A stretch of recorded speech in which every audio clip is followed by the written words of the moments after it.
There are a couple of different strategies as to how to mix using PhilHarmonic. Now I'm going to start by showing you the completely in the box or in the VirtualBox method where we have everything being mixed within PhilHarmonic. Now I've taken the arrangement that I've done in the last couple of videos and I've instantiated the instruments all within one multi. So right now I have everything playing through one multi. I've added a little percussion part as well. And if you look in the mixer in my DAW, you'll see there's just one channel. So this allows us to mix completely using all the internal effects within PhilHarmonic. Now to start with, I've just set some relative volumes and pans right here in the play page, and it sounds pretty good as is, but we're going to tweak it in the mix window. I'll play a little bit of it for you now.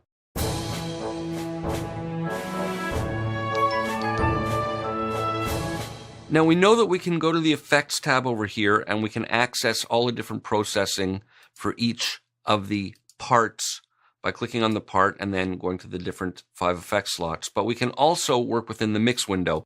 So let's do a quick little rundown here. We have 5 insert effects for each part, and each part here is hosting one of these, in most cases, key switch instruments. So we have them each on one of these part strips, and each one has 5 effects.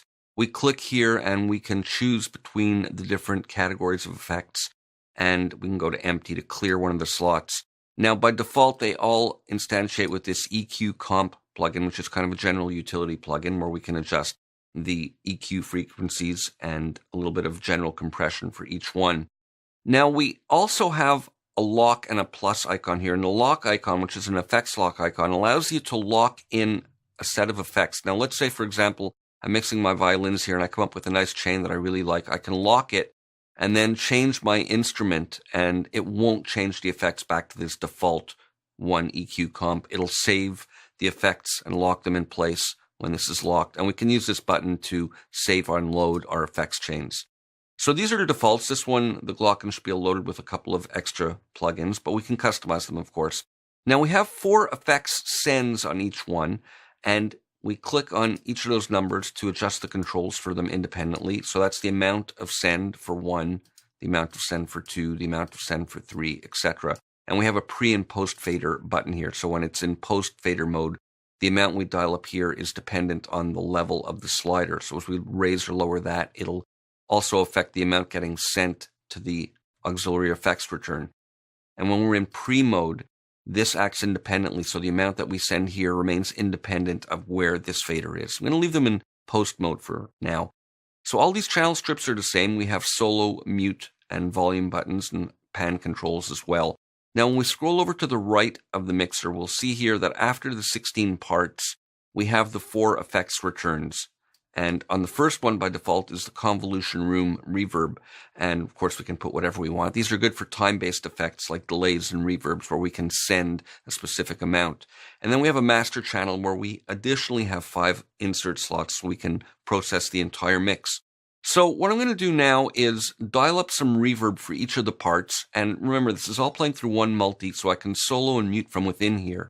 So let's experiment with the reverb, and I'll start with the violins. I'll dial up a generous amount on part 1. Actually, let me bring the others down since we're going to only use the first one for this specific exercise. So I'll dial a generous amount up and let's listen.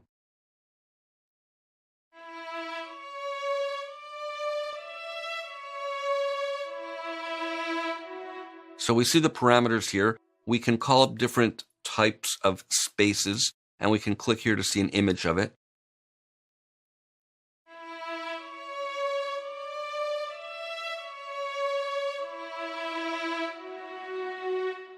And we can, I think I'm going to go back to theater. We can set the amount of reverb time, the length of it. And we have high pass filter, low pass filter, the stereo imaging, and the mix control, which when we're using an effects return like this, we generally want all the way up. So we're hearing only the reverb from this return. And then we can dial in the amount.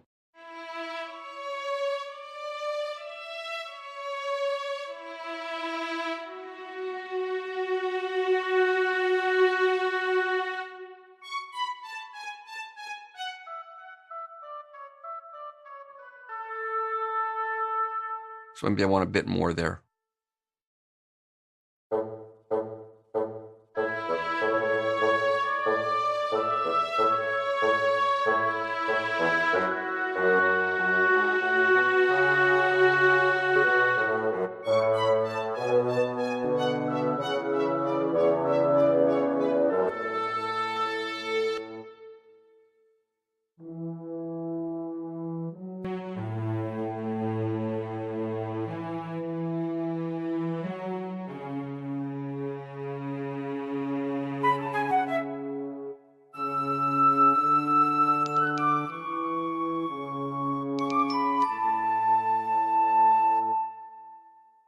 So that's sounding nice, and let me take the return out of solo and we'll hear the full blend. And let's go back to the beginning. There we go.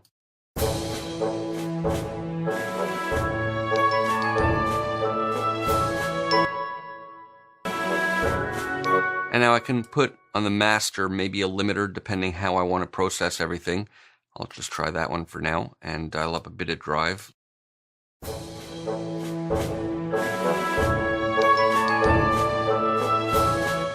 So that's a little idea of how we can mix inside Philharmonic with everything coming through one multi. Next video, we'll look at an alternate approach.